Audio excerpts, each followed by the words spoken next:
In our show today, we learn how coffee is pulped. And also, we learn about t-shirt art. And we'll go to Vaz Prep to see an exciting dance. And in our Did You Know corner, we learn about the funny bone. But first, let's learn about t-shirt art. Every day we find new and interesting ways to do things. Colin, who is an artist, uses his painting skills to make unique t-shirts. He calls it t-shirt art. We thought that this could make a good hobby and so asked Colin to show us how it is done. Alright, right now, I'm using a screen. It's a silk screen. And I use that so that when I paint, my image doesn't really destroy the shirt until I press it on, you know. And I paint on top of the screen, and then when I've done the painting, I press it into the shirt. First though, you have to get a plain t-shirt, some syringes, without the needles though, to suck up the paint and some water-based paint. Colin tells us what to do next. So why do you have to mix it? Well, just to make sure that it's smooth, you know, and that it goes on the shirt properly. Because you don't want it bumping up all over the place, you know. I use my syringes. Much the same way when you're drawing, you use a pencil. And I just kind of scribble on it, you know. It's just anything that comes to my head, you know, I just kind of use a little imagination here and there. Just kind of the paper and press my painting in.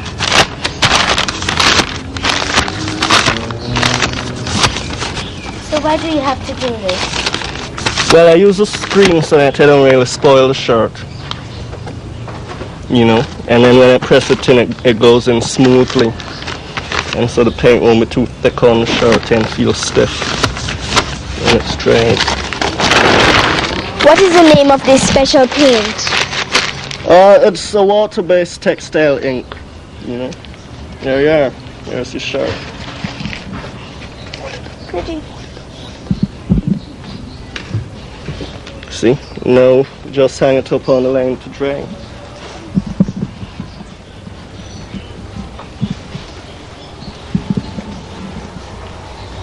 And basically that's how all these t-shirts that everybody's wearing nowadays are done. This is nice. It just has the black all zigzagging across. Yes, this one is nice. This one is nice also. There's an eye. This one is nice too. Yes. The patterns on this. To make sure that the paint doesn't wash out of the shirt, it is pressed at a high temperature. Pressing holds the paint fast to the t-shirt. Here, Miss Mavis Johnson is pressing the shirts. She puts a piece of cloth over the painted part of the shirt before she presses it. This prevents the iron from spreading the paint all over the shirt. So it's finished now? Yes, it's pretty. Nice. Would you recommend this art for youth, for pastime? You mean like a hobby? Yes. Or even to make a living in? You know, a lot of kids nowadays just spend their time on the street just hanging out doing nothing. And it's really not too hard if you use a little imagination to just, you know, pick up something, a crayon, a brush, pencil, anything, and just kind of do something, you know. Who knows, in the long term you may become another Van Gogh and be selling paintings for $30 million.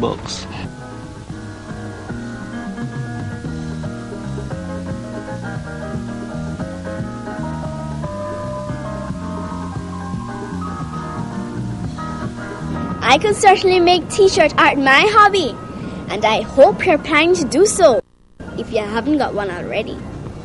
Tell me, have you ever hit your elbow on a door and felt as if you got an electric shock?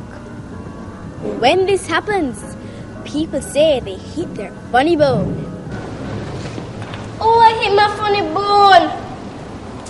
Oh, it's such a funny feeling. Never mind, Sasha, never mind.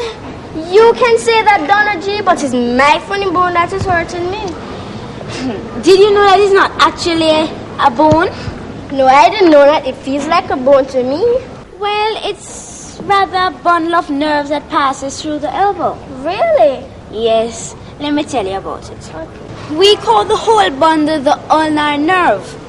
When you touch something hot or cold, these sensitive nerves carry the messages of feeling from the arm to the brain. If you happen to hit the spot where these nerves pass over the bony elbow joint, you feel a painful tingling in your arm. One thing is for sure, it isn't funny at all. Maybe the funny bone gets its name because the bone it lies near is called the humerus. It sounds like humorous, which means funny. So, now you know. Well, do you feel better now that you know that the funny bone isn't really a bone? Yes, but it still feels like a bone.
How long did it take to learn this dance? About 2 days.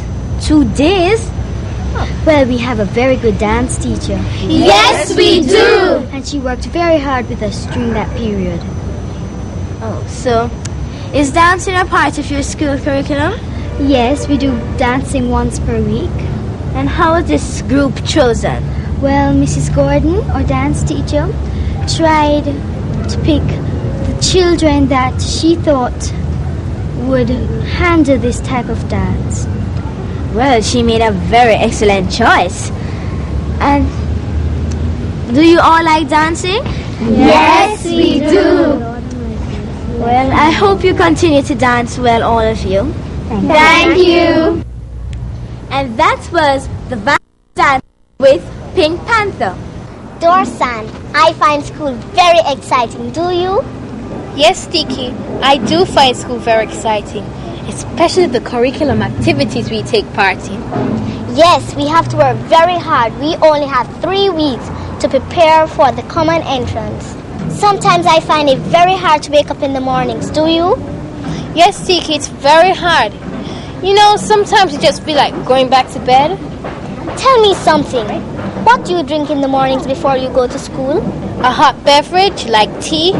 Same for me. What do your parents drink? My mother drinks tea and my father drinks coffee. My father too. He loves coffee. Do you know anything about coffee? No, I guess it's made from some berry. I don't know either. But let's go to Jennifer and Jamil and find out about coffee processing. Many of us have gone to the Blue Mountains on hikes. But did you know that coffee is grown on the slopes of Blue Mountains? Last week, Jamil and myself visited the Langley property in the hills of St. Andrew. And at that time, we went on a tour of the property. Well, there's a coffee pulper on the property, and we were curious to see how coffee is pulped. Coffee is a berry with a red outer covering. It is used by adults to make a hot drink, which they usually have in the mornings before they go to work. But before they can make this drink, the coffee has to go through a certain process, which I will now describe. After the coffee is picked, it is then taken to the pulpery and measured.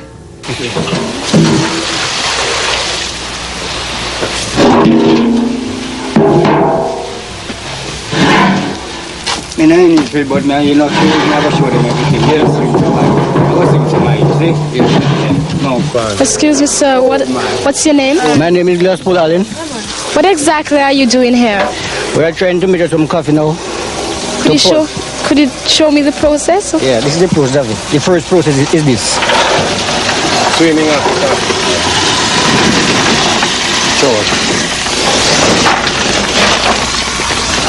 And it's water.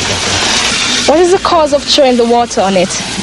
To stream the coffee, the bad coffee, the blighted ones. And take out the bad one.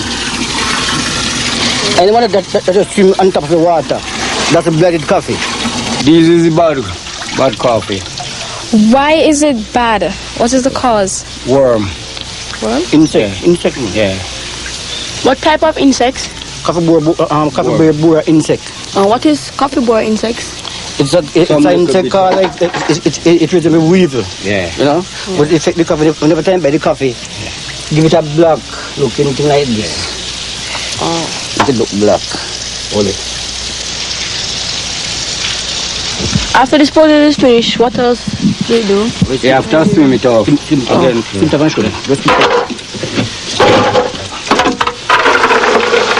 off like that. Yeah.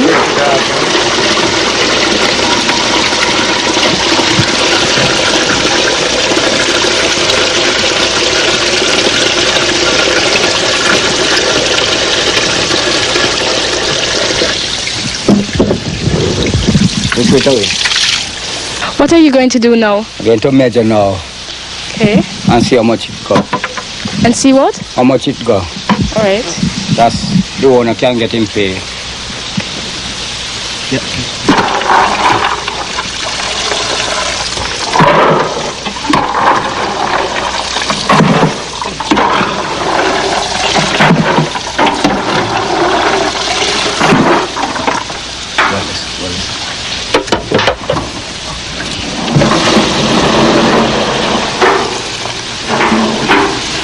Do you have a specific amount go into this measuring box? This is one box now. One box. Okay. So this cannot measure. This is just about a quart. So sometime when them come now and them short and get this. So how much do you sell a box for? $100. $100 for that. In the first payment? The first payment, but the bonus carry more. What are you going to do now? We throw it out down to the pulp now. Okay. Where the machine is. Good. Going.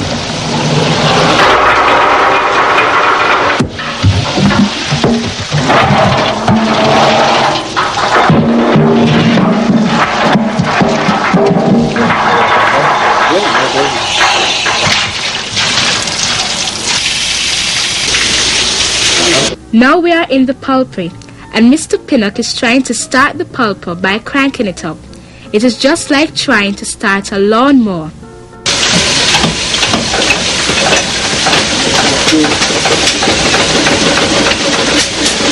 Is this on?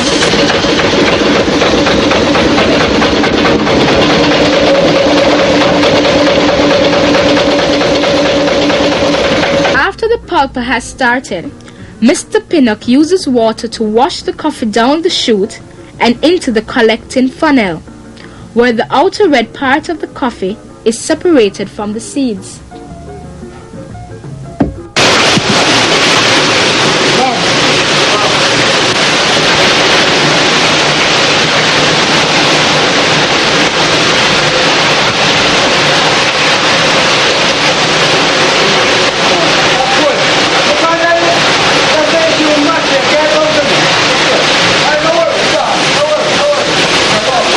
The red outer covering goes down this canal and through to this collecting area. The beans are collected here and then put in the barbecue area to be sun-dried. After the coffee beans are dried, it is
A few weeks ago, we visited Coney Park, and at that time we spoke with Mr. Cowan, Tanya, and the maintenance manager.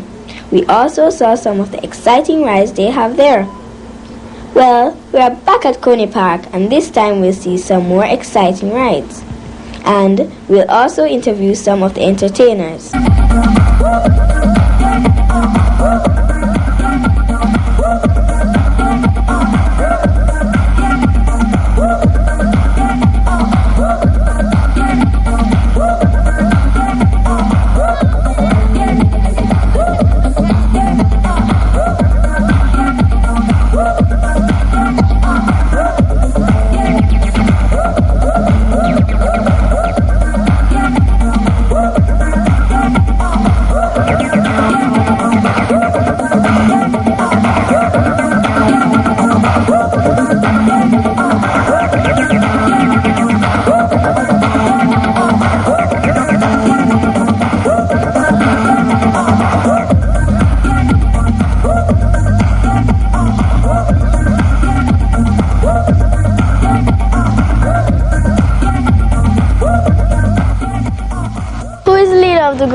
I am Mumble Wizard. Okay, what's your name? My name is Fresh Wizard, otherwise known as Vaughn. Why do you call you Fresh Wizard? Because I'm fresh with movement. Watch this.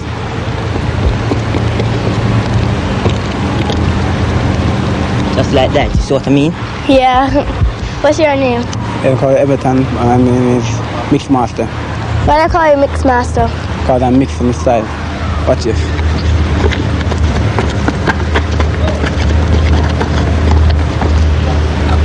I see. Okay. What's your name? Well, my name is Lincoln, otherwise known as Switch. Why do I call you Switch? Well, by doing my styles, just switching to our next style, just like this.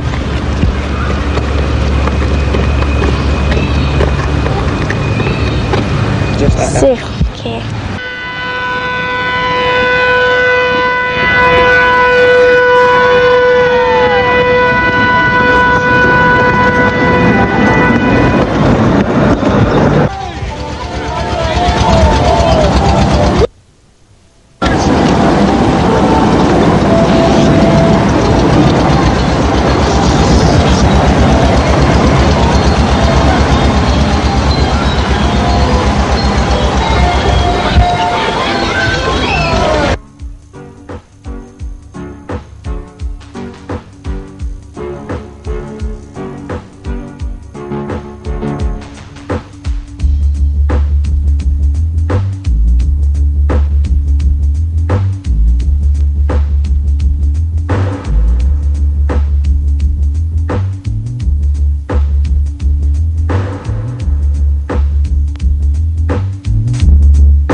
Had a hard time keeping up with that smooth stepping Coney.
We students go to school to learn that when we grow up, we'd be successful.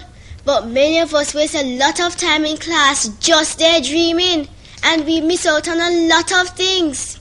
As you will see on our next feature by the Stella Maris students about the little boy who daydreams and loses a lot. Miss says you have to finish the work on the board for your extra lesson homework. I can't do it. I did mine already. You two show off. Wendy, what is the answer for number 14? 36. I told you already. Marian, what are you reading? A poem about being gypsy. Look, he's off on one of his trips again. I wonder where he's going now. What time is it? It is now 2:30. All those who want summer job, can you please put up your hands? All of you want summer jobs? Yes! Oh, I forgot. Mrs. Pear says all the children who are going on the school bus must come now.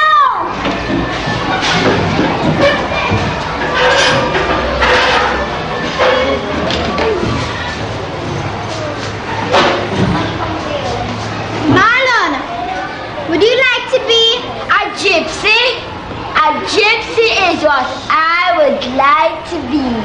If ever I could find one who would change his place with me. I was going to ask if you wanted to be my partner. We're going to play Chinese checkers. Marlon, why didn't you put up your hand when they asked the people who wanted a summer job? You don't want a summer job? Yes, I want a summer job because I need the money to fix up my bike. Well, you lost opportunity because you're daydreaming again. Marlon, weren't you supposed to going on the school bus? It's gone. It's not gone yet. Yes, Wendy came and told the others. It's gone. Oh no, my daddy's going to force me this the second time this week. I missed it. Well, that's what you get for daydreaming. My name is Wendy Wright and I'm 9 years old. My name is Marlon Leng. I'm 9 years old. Tell me, Marlon, what should all the other boys and girls who are watching this play learn? This play teaches all the other boys and girls that you must never daydream in class and you must always listen to your prefects, and because you might miss a lot of important things. Thank you very much and wish you all the best in future. Thank you.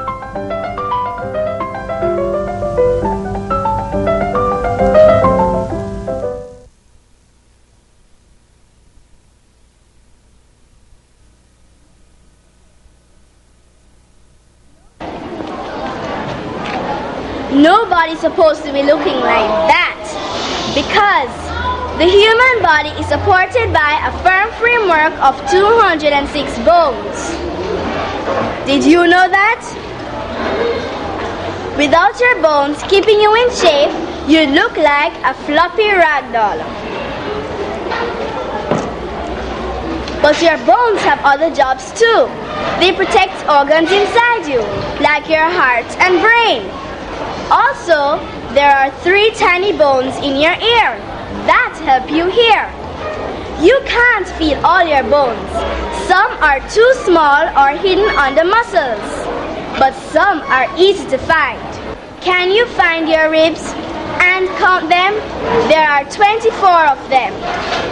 Now you know how many bones are in your body, you can stop slouching. Yes, I have 206 bones.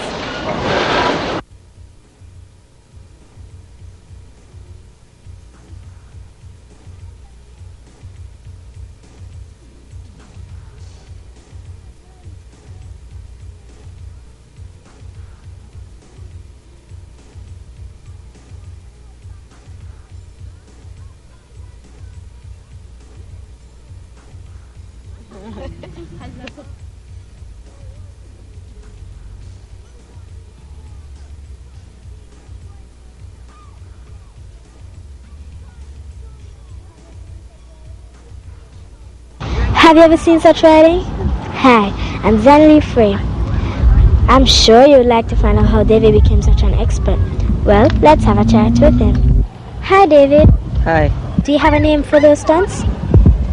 Yes, like Decade, Boomerang, Biscuit, In and Over, Slider, a lot more. Do you make these names by yourself, or do you just pick them up? No. It's the name of the style I see in the books and on TV. The Decade is when you just ride in and put your foot on the back pegs and lift up the back wheel and then jump up on the seat post and jump over the frame and land back on and ride off. And the Biscuit now, you're on the back pegs and you swing your foot and go right around the bicycle and land back on the pedal. The Slider, you just lift up the back and come back down and sliding back way with the wheel across. And the surf is, you just stand up on the angle on the seat and surf. To perfect his stunts, Dave trains every day, twice daily. At morning between 10 a.m. and 12, and later in the afternoon when the sun goes down. He got a lot of bruises while working out, but this didn't stop him. Now he's an expert. Is this a special bicycle? Yeah, make for freestyling.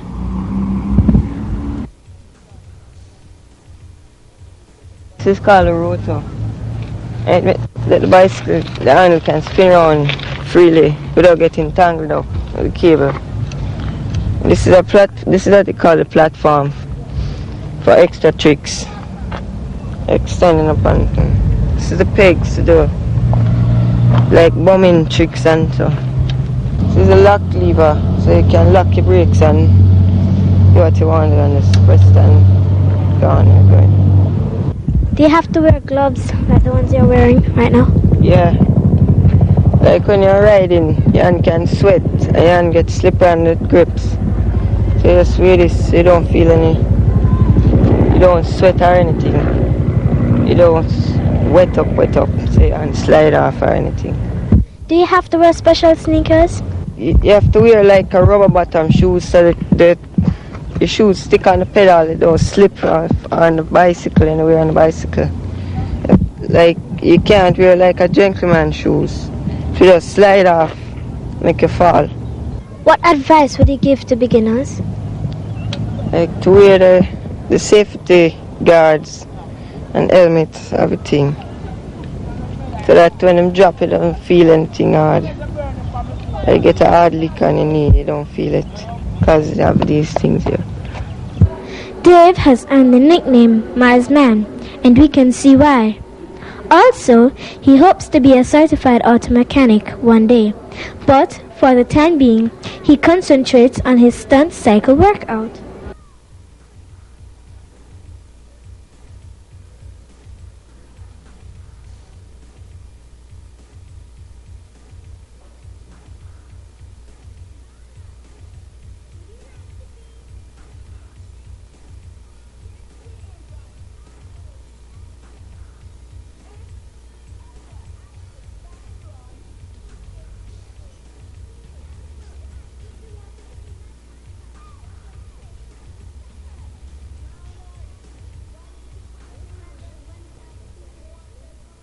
With me is Michelle Bruce Miller, a 19-year-old past student from the Holy Child High School.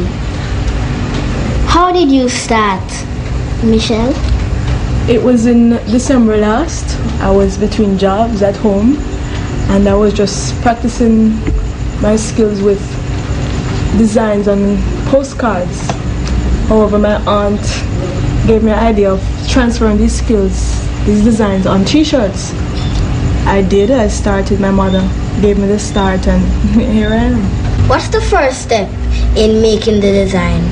Well, first I have to make a sketch. That's what I use to make the design off. And today we're going to do the Dr. Bird. First I just lightly, like this.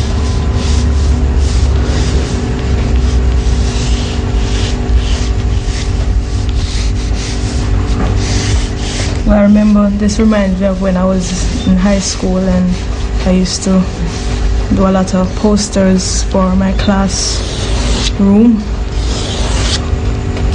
and to put up in the class, don't litter and don't do that. Well, first this is the outline. I'm going to use my marker, which is this, so I could see when I put it in between, I could see it when I'm doing it first. Like this.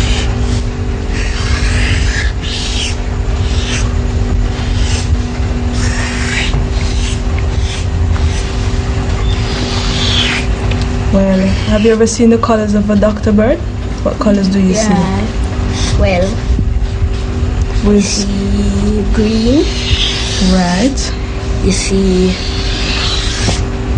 a tip of blackish. Yes, and yellow. And yellow. Yes, I remember one day I was sitting outside, I saw one came so fast I had to get the color just like that. So now we're going to put it in between. Going to help me here.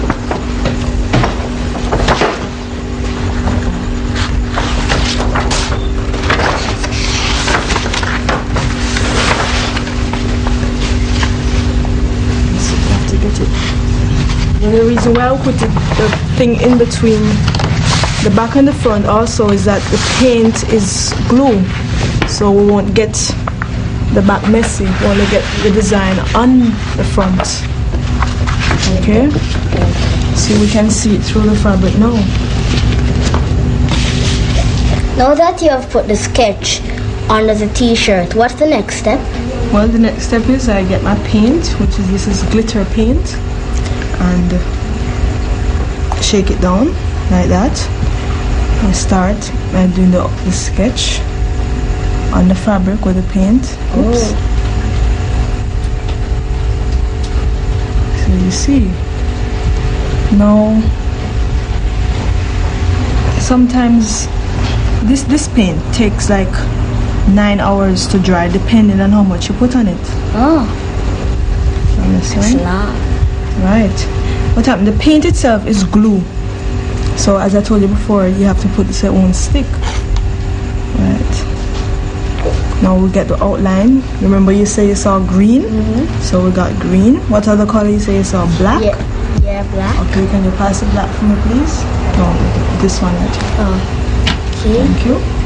And where did you see the black on the tail? On the tail. Right. So we're going to put a little black on the tail. Sometimes the paint sticks, so they just punch it right there. Yeah. So let it come out freely. Here's the tail. Like that.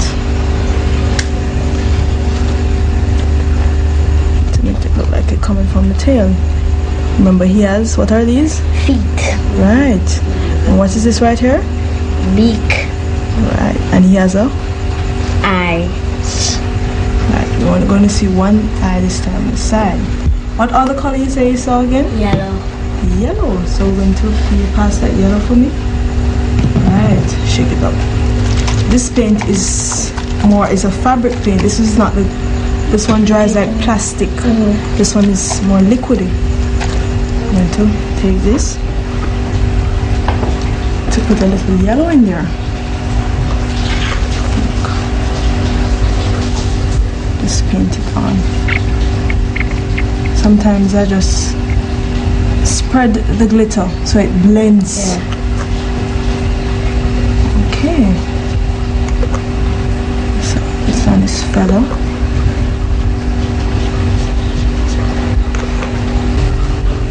Right. See how it coming up nicely now? Yeah.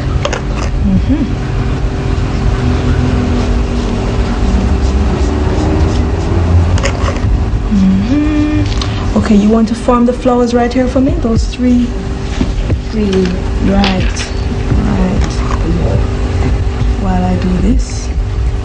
Right. It's nice of you to help me today.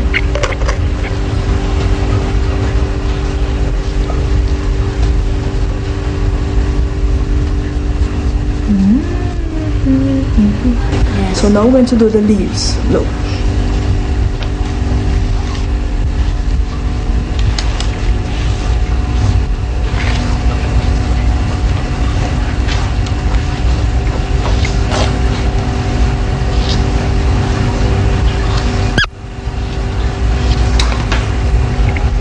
Boy, that looked good to me. You going to do anything else to it? Yes, man. I'm going to paint the leaves. Okay, like that. Just give it a little color there.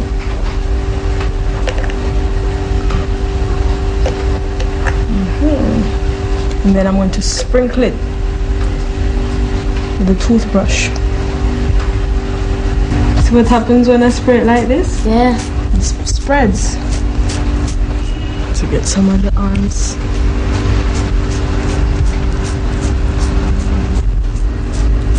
Okay. Then just going to give it a little. Have to balance it. This side has more, so we give it like something falling. The toothbrush. And come to the end of our t-shirt. Can you pass the black paint for me, please?